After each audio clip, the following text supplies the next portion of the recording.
This is Jeanette Pincus, and it is Thursday, April 4th, 2024, and I have the opportunity to speak with Dani Golan, who has gotten the experience to go to Israel and to see firsthand of what's been going on from the aftermath after October 7th. So, Dani, thank you so much for sharing your story with us to begin with. First off, can you share with us what your connection is to Israel? So I am born and raised here in Dallas to two Israeli parents, and we've spent every summer as children growing up in Israel through majority of the summer. We would be with family on kibbutzim many nights in a row. I grew up with the opportunity to be around animals and to live the kibbutznik life for a short period of time every summer. And we have family in the central, in Petach Tikva, also around in the south. Post-high school, I attended a gap year with Young Judea. I was on year course. That was an extremely memorable and remarkable experience. And since then, I have made a point to travel to Israel at least every year. That fell short when we had kids, but hopefully back into a positive routine of being there all the time. Thank you. So, just recently, you've gone to Israel after October 7th. Can you tell us a little bit about that experience? I was in Israel at the beginning of February 2024, with FIDF, Friends of the Israeli Defense Forces. We were on a solidarity mission to bear witness, mostly. I was there for 10 days, and the mission itself was 5 long days. And what did you do when you were there? The solidarity trip took us to the north, to the south, and we were also based in Tel Aviv and heard from various speakers in Tel Aviv. So our opening speaker was a very high-ranking Brigadier General Reserve Nitzan Nuriel, an intelligence officer who spoke to us very in-depth about the current situation at the beginning of February in Gaza, as well as the climbing threat in the north of Israel from Hezbollah. After that, the next day we traveled south. Our first stop was at Kibbutz Be'eri's farm, where we spent the morning helping the farmers farm the avocado trees. That was a very neat experience. That was a very fun time. For me, it was very reminiscent of my childhood, being back on the kibbutz. Being inside of the avocado trees was very cooling. It was very rewarding to help the kibbutzniks with farming for avocados. We got Haas avocados. They were very big. They looked very tasty, but we didn't take a bite out of any of them. Following that, really the rest of the trip was quite difficult to bear. So we, after farming, drove over to Kibbutz Be'eri and bared witness to the destruction that occurred on Kibbutz Be'eri's neighborhoods. We spent about 2 hours or more on the kibbutz. We listened to a survivor who was home the morning of with 2 out of his 4 kids, and he shared with us all the moments from the morning until 11 o'clock in the evening of that day. After bearing witness at the kibbutz, the group drove down to Re'em, the site of the Nova Music Festival, and we walked around for probably an hour and a half or 2 hours again, bearing witness at the music festival site. That honestly probably was one of the most depressing moments, a couple of hours that I have ever lived. Being there was very difficult to walk around and see the faces of everybody who was murdered or taken captive into Gaza from the festival. That was one day. As you can imagine, that was a very heavily emotional day. The next day was very interesting. We traveled up to the north. We were taken into Rambam Hospital Campus, which is one of the largest hospital campuses and the largest hospital campus in the north. We were greeted by one of the vice presidents of the hospital who spoke with us about the state-of-the-art facility, some of the programs, and some of the readiness with the potential war that is going to occur in the north with Hezbollah. After meeting with the vice president, we were taken on a brief tour around one of the state-of-the-art buildings and then taken down to floors 2 and 3 below ground, where the hospital has a 2,000 bed set up in the bottom 2 floors of the parking garage that is completely safe from any bombings that could or will eventually occur with the war that happens in the north. This is 2,000 beds of fully equipped with medical gases, all of the necessities that would be above ground in the main hospital. There's operating rooms, there are post-op rooms, there's maternity wards, there's labor and delivery rooms.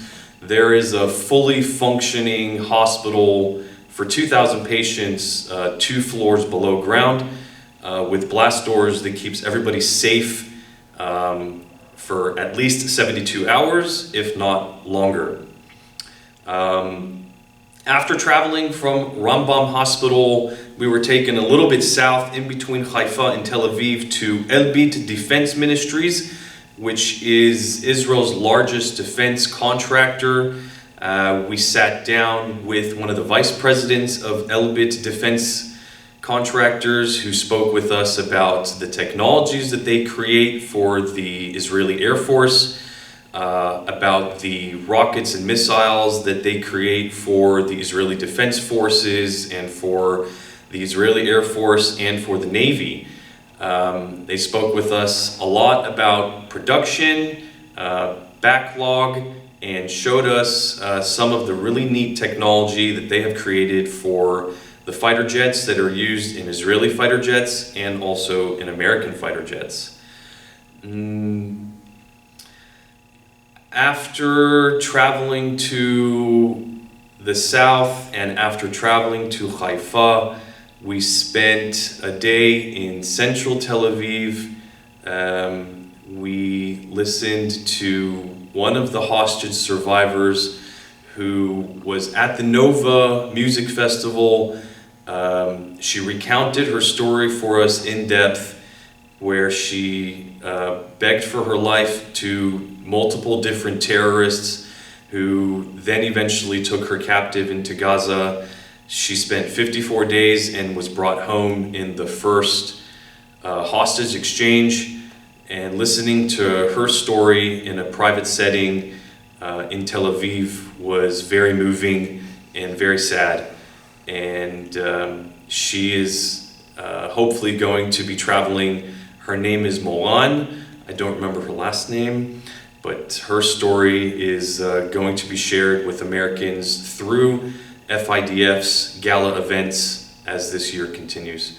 So that's a brief summary, a little bit of what the Solidarity Mission was about in Israel.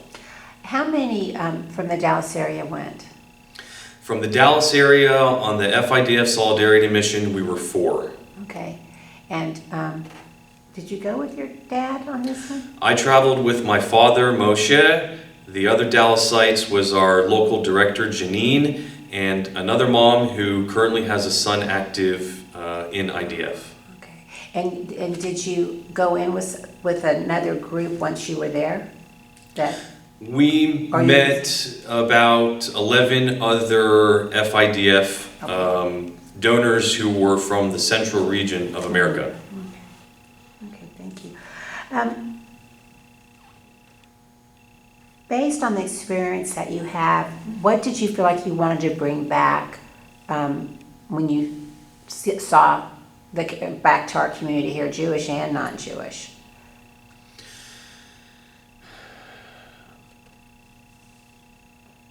Coming back from the trip in Israel, I wanted to bring back three things. I wanted to bring back in-person, first-hand photos and videos of the destruction of the festival site and also of Hostage Square, to be able to show friends and family from my first-hand accounts of what I've seen and how bad it is. The second reason was that I wanted to be able to speak and explain from a first-hand view of what I saw, what I felt, and learn from Israelis firsthand what occurred in Israel, and to be able to come back to Dallas and explain those things and talk about them. Third was I wanted to go and be in Tel Aviv and remind myself that even though there is a war that is raging in and around Gaza, that Israelis are resilient and Israelis are strong, and that even in these horrible times and difficult times, Israelis are still living life. The streets of Tel Aviv were packed, people were out, restaurants were busy, and I wanted to go and remind myself and come back to Dallas and be able to tell everybody what it was like firsthand now. So have you gotten to have the opportunity to do some things in the community here about your trip? Yes. So when I came back from Israel, I was connected to another Israeli American mom here locally who was bringing in a Nova Dance Festival survivor and her brother shortly after she arrived, who was a combat engineer fighting in Gaza for a number of months. I was fortunate enough to be able to connect her with Yavna, Kiba Yavna Academy here in town to come and speak, as well as take her. I drove Netta down to A&M's campus and gave the students there the opportunity to hear her story. At the same time, I was given the opportunity to, before introduce them, kind of speak about my experience in Israel, and I was proud enough to be able to give a firsthand and a really in-depth update of the current situation with the war, and also remind everybody that Israel is strong and that now, just like almost any time, is a great time to travel to Israel. Well, Dani, I want to thank you for getting these speakers, the survivor and the soldier, to so many of the places around our community, and especially on the college campus. That's wonderful to hear, because we know that's where it seems to be trying to get a better understanding of where the students are coming from, what they're feeling about Israel at this time. Is there anything else that, because you really have shared so much, is there anything else that comes to mind that you would like to close with? Yeah, Israel is great. Israel is amazing. There's always so much to do when you go to Israel. There's always a feeling of safeness in central Israel. The streets are packed. The shuk is full of people, especially on a Friday afternoon. I was walking around shoulder to shoulder from the top end all the way to the bottom of the shuk. Everybody was yelling for spices, for kebabim, for falafelim and juice. The city is alive. The rave scene is back. The nightclub scene has returned. All the DJs are spinning. The cafes are full. The bakeries are delicious. This was a wonderful time, really, to be back in Israel. I can't wait for my next trip back, hopefully this summer. Dani, thank you so much for sharing your experience with us, and as again, thank you for helping bring this message to our community. You're welcome. Thank you for everything you're doing.